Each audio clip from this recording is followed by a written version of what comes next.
Kiongozi wa kanisa Katoliki duniani Papa Francis amefariki dunia leo Aprili 21 ya mwaka 2024 kwenye Jumatatu ya Pasaka akiwa na umri wa miaka 88, ambapo Vatican imethibitisha na kusema Papa amefia kwenye makazi yake.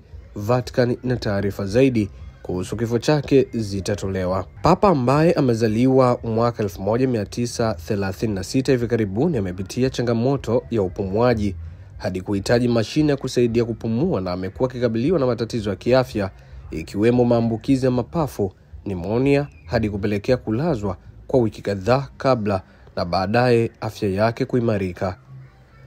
Kifo cha Papa kimetangazwa ikiwa ni saa 24 zimepita baada ya kuonekana kwenye uwanja wa St. Peter Squares mjini Vatican kwa ajili ya Jumapili ya Pasaka. Alitoka akiwa kwenye kiti chake cha magurudumu na kupunga mkono kutoka kwenye balcony ya Basilika ya St. Peter's kwa umati wa watu waliokuwa wakimshangilia. Kardinali Kevin Farrell wa Baraza la Kitume la Camergo ametangaza kifo cha Papa kutoka Casa Santa Marta majira ya saa 3:45 asubuhi na kusema kwamba, ndugu zangu wapendwa, kwa masikitiko makubwa sina budi kutangaza kifo cha baba yetu mtakatifu Francis.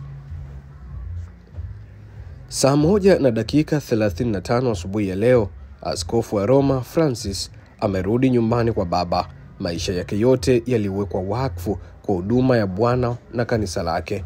Alitufundisha kuishi maadili ya Injili kwa uaminifu, ujasiri na upendo wa ulimwengu wote, hasa kwa ajili ya maskini zaidi na waliotengwa zaidi. Ni taarifa juu ya kifo cha Papa Francis ambacho kimetokea huko Vatican hii leo.